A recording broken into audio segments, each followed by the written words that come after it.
Halo Sobat GPS, ketemu dengan saya lagi, Gun Simatupang, founder dari Gun Power Service.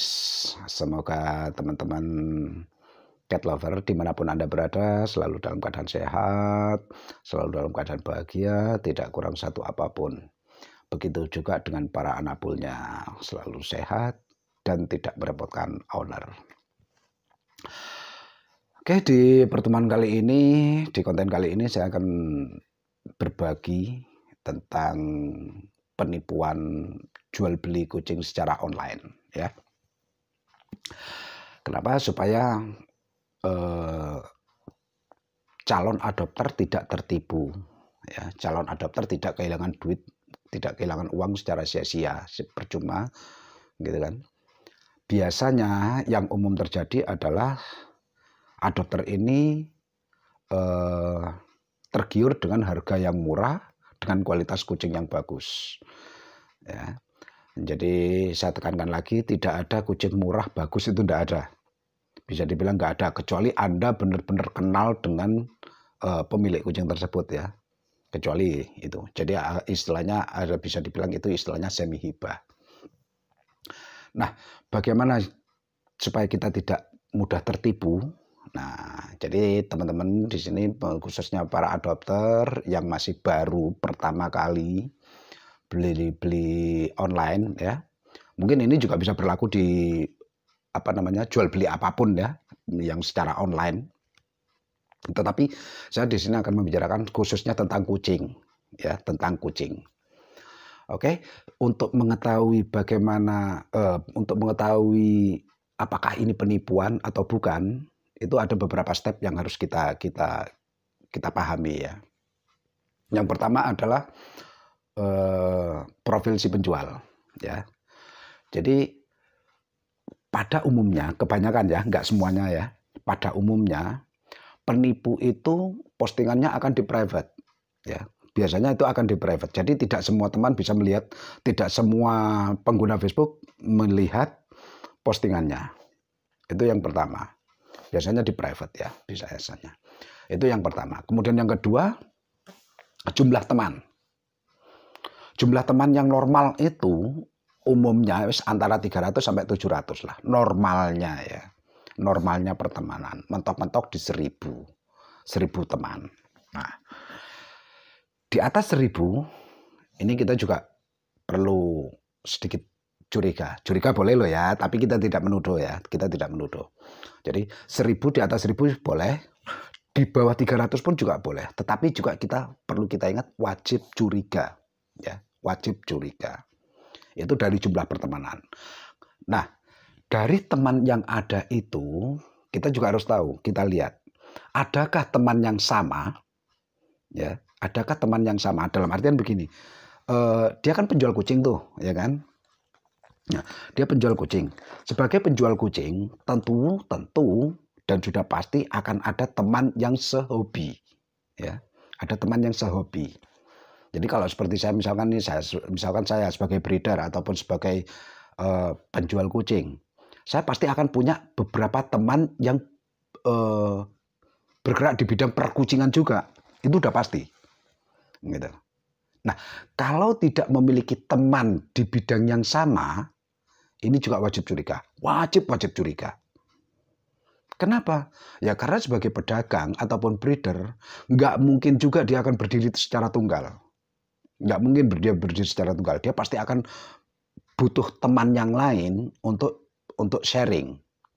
Baik itu sebagai peternak ataupun sebagai penjual. Itu pasti. Nggak mungkin. Itu yang pertama. Dilihat dari jumlah teman, kemudian ada teman yang sama, sehobi nggak dia. Kalau dia nggak ada teman yang sehobi, ini sudah wajib curiga. Sudah harus wajib curiga ini, sudah, ya. Sudah harus hati-hati. Itu yang kedua. Itu dari pertemanan. Nah, kemudian yang kedua adalah dari postingannya. Dari konten-konten yang dia posting, ya. Kalau dia postingnya bukan hanya postingan tentang dia pribadi, artinya hanya tentang kesehariannya, misalkan dia ada pekerjaan selain pedagang atau sekedar jalan-jalan, dia mungkin juga hobi hobi riding barangkali, itu bisa jadi kan. Nah, kita lihat dari postingannya. Seberapa banyak dia posting tentang kucing, ya kan? Nah, seberapa banyak, kemudian tanggal dia posting. Ini juga perlu kita perhatikan, tanggal dia posting. Nah, jadi kita sebagai adopter tuh harus juga jangan malas untuk scroll up, ya, untuk scroll up postingan-postingannya, gitu. Jangan malas untuk di scroll up terus sampai beberapa kali scroll up. Nggak perlu. Kalau perlu kita lihat postingan di beberapa bulan sebelumnya kalau perlu, gitu. Nah, dari postingan itu kita bisa perhatikan dari tanggal ya. Misalkan dari katakanlah tanggal 15 deh, ya. Katakan tanggal 15. Tanggal 15 dia posting tentang testimoni. Dia posting testimoni.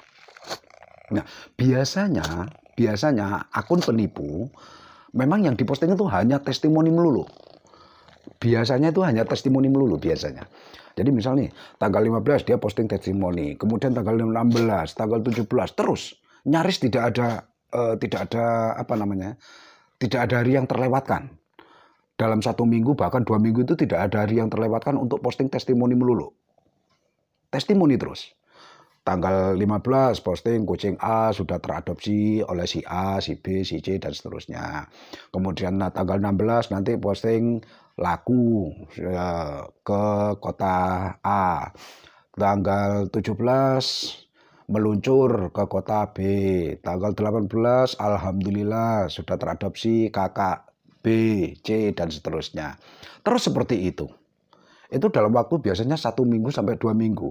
Jadi bisa dikatakan mulai tanggal 15 sampai pada tanggal 30 dia akan posting seperti itu terus. Ya. Nah, yang perlu kita perhatikan adalah adakah kucing yang sudah laku itu diposting sebelum-sebelumnya. Misal tanggal 15 dia memposting testimoni kucing Pygnus Orange, ya, kitten Pygnus Orange itu teradopsi oleh si A, si B di kota A, kota B, dan seterusnya. Ya. Kita lihat dulu di tanggal-tanggal sebelumnya. Mulai tanggal 1, kalau perlu mulai bulan sebelumnya, itu kita scroll up dulu. Kita lihat. Ada nggak kucing kitten Pygnus Orange tersebut di post? Ya kan? Kalau itu tidak ada, jadi kita juga wajib curiga. Kenapa saya katakan seperti itu? Nah, pada umumnya sebelum kucing itu laku, tentu kan kita juga sudah harus menawarkan, ya kan? Kita menawarkan, kita akan posting di beranda, kita posting di grup, gitu kan? Nah, kita posting di beranda. Ada nggak postingan tersebut, kucing tersebut di berandanya di tanggal sebelumnya? Gitu. Jadi tanggal 15 dia posting kitten Pygnus Orange sudah teradopsi, ya kan? Nah, di hari-hari sebelumnya dia ada nggak dia posting kucing tersebut? Begitupun dengan tanggal 16-nya. Tanggal 16 dia posting katakanlah Pygnus abu-abu. Di tanggal sebelum-sebelumnya itu ada nggak kucing Pygnus abu-abu? Terus seperti itu kita lihat. Ada nggak? Gitu. Nah, kalau tidak ada sama sekali yang berkaitan, ini kita juga wajib curiga. Mungkin kalau misalkan nih, tanggal 1 posting kitten orange, ya, Pygnus orange tanggal 1, kemudian tanggal 15 dia posting sudah teradopsi. Ini masuk akal, ya kan? Tapi dia nggak posting dagangan, tapi dia posting testimoni. Ini sesuatu yang aneh harusnya. Gitu kan, sekalipun dia itu sebagai makelar, ya, dia hanya sebagai makelar, itu tetap harus ada korelasinya dengan postingan-postingan sebelumnya, gitu. Kenapa? Ya karena dia pasti sebagai pedagang dia pasti akan menawarkan, nggak mungkin dong ujuk-ujuk langsung laku gitu, nggak mungkin juga dong gitu. Nah, jadi itu setidaknya itu yang bisa kita pantau. Nah, itu yang kedua tentang postingannya. Kemudian yang ketiga dari postingannya itu adalah dia pernah nggak live, ya? Dia pernah nggak siaran langsung Facebook? Ini hanya untuk memastikan bahwa akun ini real atau enggak gitu. Jadi tidak menjadi acuan bahwa dia penjual kucing yang amanah, bukan. Tapi hanya sebagai acuan bahwa ini akunnya real atau enggak.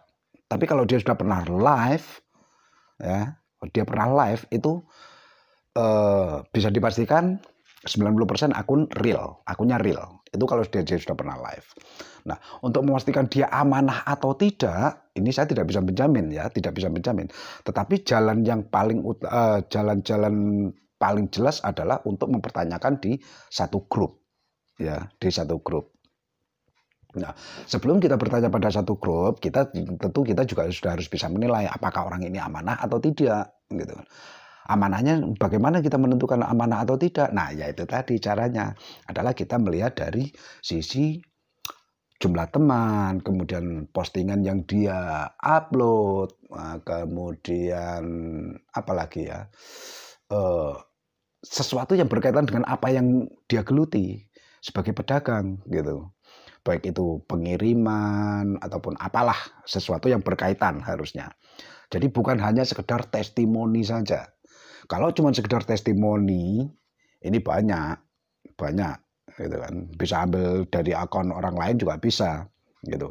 Itu sebabnya kalau saya pribadi untuk testimoni itu memang kebanyakan saya kasih nomor saya, istilahnya saya kasih watermark gitu kan. Nah, jadi itu apa namanya, cara untuk mengenali apakah ini penipu atau bukan, apakah ini amanah atau enggak. Tapi untuk sebagai amanah atau tidak, itu masih ada beberapa tahapan lagi ya. Tapi yang jelas ini penipu atau bukan yang jelas gitu lah. Kalau masalah amanah biasanya kan kucing apa namanya, kucing jamuran dibilang no minus. Nah, ini masih amanah, termasuk dalam ranah amanah. Tetapi apa namanya, dia bukan penipu. Tanda kutip ya, dia bukan penipu, walaupun menipu sebenarnya ya. Cuman yang dikatakan penipu di sini adalah kita sudah transfer, tetapi kucing tidak dikirim. Nah, ini yang saya sebut penipunya. Tetapi ketika dikatakan kucing sudah dikirim, katanya sehat, no minus, ternyata begitu nyampe, ini kucingnya berjamur dan segala macam, tidak sehat atau lain-lain. Nah, ini tidak saya masukkan dalam hal penipu, dalam hal ini ya. Dalam hal ini tidak saya kategorikan penipu, tetapi hanya tidak amanah, gitu ya. Artinya tidak bisa dipercaya. Gitu. Tapi kalau penipu yang saya maksud di sini adalah penipu yang hanya menjual gambar tetapi tidak pernah mengirim kucingnya. Itu. Jadi di situ ya. Nah, oke.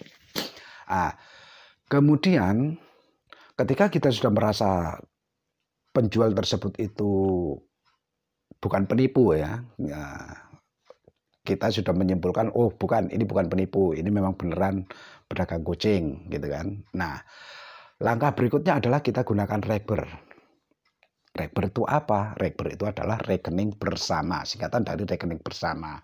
Rekber ini adalah pihak ketiga.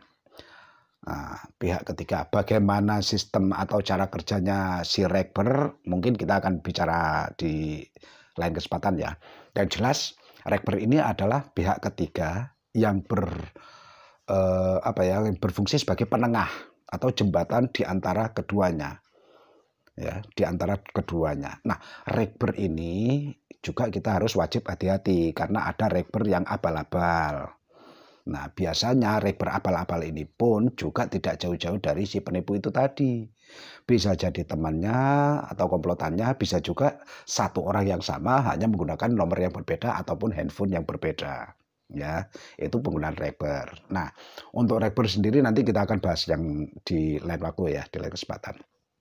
Jadi ini yang kita gunakan untuk tahap berikutnya adalah menggunakan jasa Rekber ya, supaya kita aman itu. Nah, sebelum kita masuk ke dunia ke Rekber, kita wajib melakukan video call. Nah, video call tujuannya adalah untuk memastikan bahwa kucing itu benar-benar ada dan sesuai dengan yang ditawarkan di foto. Ya, sesuai dengan apa yang ada di foto dan video yang dikirimkan. Gitu kan. Kenapa? Karena ada kalanya foto atau video yang direkam itu adalah video beberapa hari atau beberapa minggu atau bahkan beberapa bulan sebelumnya. Ya, jadi untuk memastikan kondisinya masih sama dengan foto atau video yang dikirimkan, kita wajib video call. Misalkan kadang kan ada nih kucingnya warna sama dan segala macamnya sama, cuman di foto atau di video terlihat bulu gembul, bulunya riwuk banget dan gemuk. Kemudian pada saat di video call ternyata kurus gitu. Jadi sebaiknya memang di video call terlebih dahulu untuk memastikan kondisi kucing, ya. Untuk memastikan kondisi kucing pada saat kita video call kucingnya dalam keadaan sehat atau tidak. Ya, sesuai dengan video atau tidak, baik itu dari segi bulu, kesehatan bulunya, riwuknya, kemudian postur bodinya ya, artinya dalam hal ini artinya gemuk atau kurusnya itu bisa terlihat secara langsung.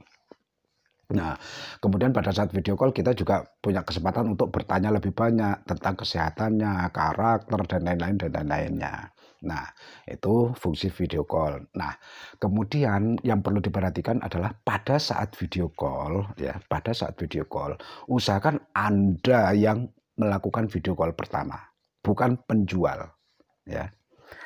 Kalau misalkan penjual yang melakukan video call pertama, ya, itu nggak masalah, tetapi sebisa mungkin Anda minta untuk si penjual memegang atau menunjukkan di bagian tertentunya.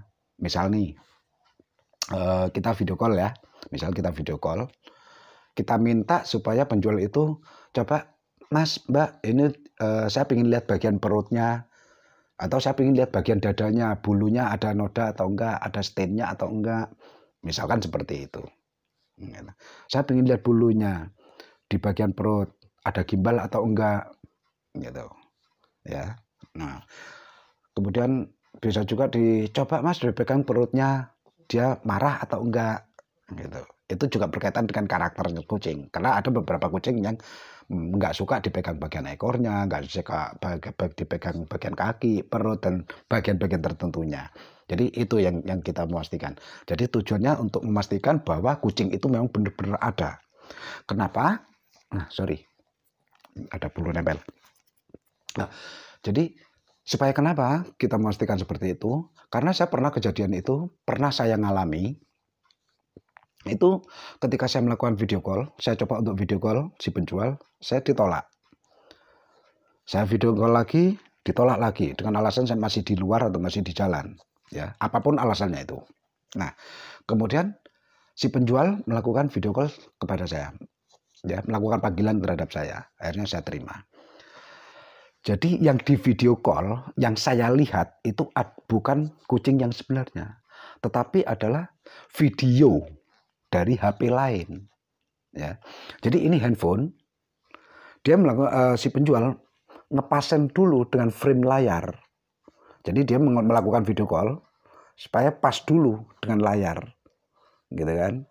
Nah, setelah pas baru dia melakukan video call dengan saya. Sehingga yang saya lihat adalah video yang diputar oleh HP. Bukan kucing yang sebenarnya. Gitu. Nah, itulah alasan kenapa saya meminta untuk supaya dipegang bagian tertentunya atau untuk diminta untuk menunjukkan di bagian tertentunya. Gitu. Ya. Kalau kita yang melakukan pertama kali melakukan panggilan, tentu si penipu akan kesulitan untuk ngepaskan frame-nya dengan video tersebut dan pasti akan kelihatan gitu. Kalau ini nggak real, gitu kan. Tapi kalau dia yang melakukan panggilan terlebih dahulu, ya dia bisa lebih ngepaskan lagi antara layar dengan frame-nya, gitu. Bisa dipahami kan ya di sini ya. Nah, jadi ketika melakukan video call ini juga perlu kita perhatikan, ya. Jadi syukur-syukur kalau misalkan dia bisa bergerak bebas dengan orangnya, misalkan lagi jalan kayak atau bagaimana, itu bisa. Tapi hal yang paling masuk akal adalah kita minta supaya si penjual menunjukkan bagian tertentunya atau memegang pada bagian tertentunya si kucing tersebut, gitu. Dan ini akan lebih memastikan bahwa kucing itu benar-benar ada, bukan video yang kita tonton, seperti itu. Nah. Jadi seperti itu kurang lebihnya supaya kita terhindar dari penipuan jual beli kucing secara online ya. Jadi sekali lagi saya ringkas di sini. Yang pertama adalah kita lihat dulu profil penjualnya, ya. Kita lihat profil penjualnya, kemudian kita lihat jumlah pertemanannya, ya. Apakah ada teman yang satu hobi atau enggak, ya. Kemudian kita lihat dari postingannya, kita scroll up sampai ke bawah, ya, jangan males. Kemudian yang keempat, lakukan video call dan pastikan kita melakukan langkah-langkah video call yang tepat. Seperti yang saya katakan tadi, minta supaya si penjual untuk menunjukkan pada bagian tertentu dari si kucing atau memegang pada bagian tertentunya si kucing, ya. Kemudian selanjutnya yang nomor 5, gunakan Ragber, ya. Ragber ini wajib, ya, bagi teman-teman wajib, ya. Sekali lagi wajib. Ya. Dan untuk Ragber yang amanah juga harus dipertanyakan lagi. Bisa ditanyakan ke grup dan lain-lain atau mungkin teman-teman yang lain, ya. Nah, jadi ini adalah 5 langkah supaya kita terhindar dari penipuan. Ya. Ini 5 langkah ini wajib kita lakukan supaya kita tidak boncos, supaya kita tidak terlanjur transfer, kemudian kucing tidak terkirim dan kita linglung menunggu kedatangan, gitu. Menunggu kedatangan si kucing, ya. Nah, jadi begitu saran saya, kita berbagi di sini. Jadi untuk teman-teman yang menyimak dari awal sampai akhir ini, semoga bisa bermanfaat. Dan bagi teman-teman yang lain, bila ada salah kata, saya mohon maaf. Mungkin berkenan untuk memperbaiki, monggo bisa di komen-komen, ya, untuk memperbaiki atau kan menambahkan, ya, supaya ini bisa membantu calon adopter tidak tertipu dan lebih memahami jenis dan harga, gitu. Maksudnya harga yang sesuai dengan jenisnya, tidak terlalu mahal, tidak terlalu murah, yang akhirnya berujung pada penipuan, seperti itu. Oke, sampai di sini dulu. Semoga ini bermanfaat bagi teman-teman. Dan jangan lupa untuk teman-teman jika berasa ini bermanfaat, bisa dibagikan ke beranda ataupun teman-teman atau dimanapun teman-teman mampu. Sekian dari saya, semoga bermanfaat dan salam sehat selalu. Bye-bye.